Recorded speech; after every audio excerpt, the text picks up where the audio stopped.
Friend, કેમ છો? બધા મજામાં? હું પણ મજામાં છું. બધાને મારા અંતરના જય સ્વામિનારાયણ. સ્વાગત છે એક નવા બ્લોગમાં. તો આજે બ્લોગિંગની શરૂઆત આપણે 10 વાગ્યાની થાય છે અને અત્યારે અમારી રસોઈની પણ તૈયારી થઈ ગઈ છે. ને આજે અમારે અહીંયા વરસાદ જેવો માહોલ નથી, થોડોક તડકો બી છે ને થોડોક વરસાદ જેવો બી લાગે, એટલે કદાચ બપોર થતા આવે. માવઠા જેવું થઈ ગયું છે, પણ આજે સારું છે કાલ કરતાં. કાલે તો સવારથી હતો વરસાદ અને આખો દી પવન ને વરસાદ બહુ હતો અમારે ત્યાં. એટલે ચાલો આજે શું બને ટિફિનમાં એ તમારા સાથે હું શેર કરું. જો તમને અમારા વિડીયો ગમે તો લાઈક શેર સબસ્ક્રાઈબ કરી દેજો. તો આ આપણે બનશે આજે આખા રીંગણાનું શાક, અને આમાં જો આપણે બટેકો પણ નાખશું. અને અહીંયા બને છે આપણે દાળ ભાત બફાઈ ગયા છે. તો ચાલો અત્યારે હું આ મિક્સર રિપેર કરું છું, કેમ કે મિક્સર ચાલુમાં બંધ થઈ જાય છે. રિપેરિંગ કરાવવા જવાનો પણ ટાઈમ તો છે નથી, તો હું જોઉં છું અંદર ક્યાંક વાયર બાયર છૂટો પડી ગયો હોય તો આપણે ઠીક કરી દઈશું. બરાબર? એ હા હા, દેખો ये कैसा हो गया है ये. તો આ મશીન મેં ખોલી નાખ્યું છે. આ લગભગ 10 વર્ષ જૂનું મશીન છે મારી પાસે. મેં જે દિવસનું રસોડું ચાલુ કર્યું તે દૂનું મશીન છે, એટલે હવે એની પણ કેપેસિટી પૂરી થઈ ગઈ છે. હવે આપણે ટૂંક સમયમાં એને નવું લાવી લઈશું, પણ અત્યારે એને રિપેર કરી અને કામ ચલાવી લઈએ. તો આ મારું મિક્સર પણ ચાલુ થઈ ગયું છે. કાંઈક ખરી અંદર પહેર્યું એટલે ચાલુ થઈ ગયું. તો ચાલો આપણે શાક બનાવી લઈએ હવે. તો અહીંયા મેં શાક બનાવવા માટે રાખી દીધું છે, કેમ કે ગ્રેવી બનાવવાની બાકી હતી અને મિક્સર બંધ થઈ ગયું હતું, એટલે હવે ગ્રેવી પણ થઈ ગઈ છે. ને આ બાજુ આપણે શાક પણ બની રહ્યું છે ને આ બાજુ દાળ પણ બની ગઈ છે આપણે. તો આ તમે જોઈ શકો છો, આપણો સરસ આખા રીંગણા બટેકાનું શાક બનીને તૈયાર થઈ ગયું છે. તો ચાલો તમારે પણ જમવું હોય તો આવી જાઓ. અને ઓલી બાજુ દાળ ઉકળે છે આપણે. તો આ તમે જોઈ શકો છો, જોતાં મોઢામાં પાણી આવી જાય એવું છે. તો એની રેસીપી હું નેક્સ્ટ ટાઈમ તમારા સાથે શેર કરીશ.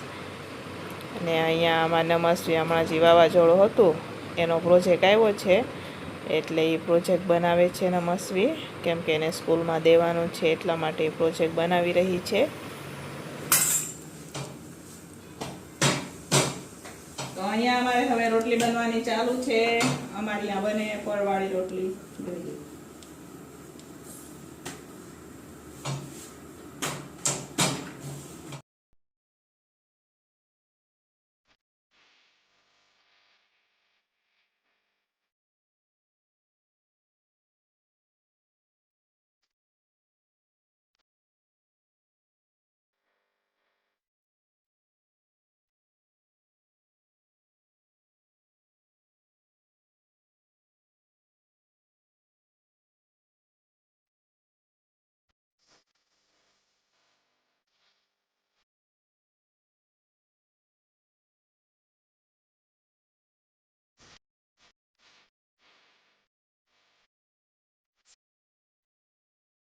અત્યારે અમે લોકો હવે જમવા બેસી ગયા છે. તો ચાલો તમારે પણ જમવું હોય તો આવી જાઓ. આ સૂકી તુવેર છે ને આમાં ભાત બનાવી છે નમસ્વી માટે.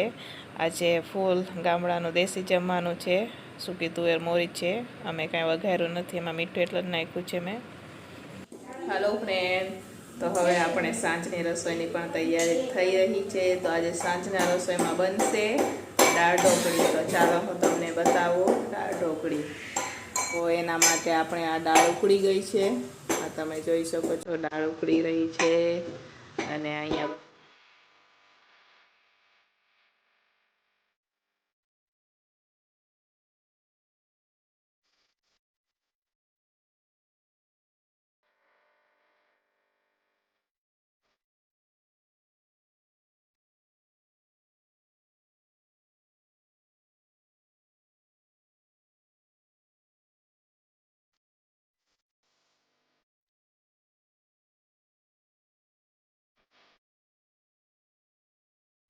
આપણી હવે દાળ ઢોકળી પણ બનીને તૈયાર થઈ ગઈ છે. તો આપણે હવે એમાં થોડીક એટલી કોથમીર નાખી દઈશું. અને અત્યારે મારે જવાનું છે બહાર થોડુંક સામાન લેવા. તો ચાલો બની ગઈ છે. તો હવે આપણે જમી લઈશું. હવે હું ને રાજુ થોડુંક સામાન લેવાનું છે કરિયાણાનું, તો અમે દુકાનમાં જઈ રહ્યા છીએ. કેમ કે વરસાદ જેવું હતું 2 દી, એટલે કાંઈ ગયા નથી. મેં કીધું લાવો આજે વહેલા નવરા થઈ ગયા તો આપણે જઈ આવીએ. એટલે અત્યારે અમે લોકો કરિયાણાનું સામાન લેવા જઈ રહ્યા છીએ. તો આ કાલે પવન હતો, તમે જોઈ શકો છો, ઝાડવા બી આમ આડા આવડા બધા થઈ ગયા છે. અને આ રંગીલા રાજકોટનું ટ્રાફિક, અત્યારે તમે જ્યાં જાઓ ત્યાં તમને ટ્રાફિક તો મળે જ.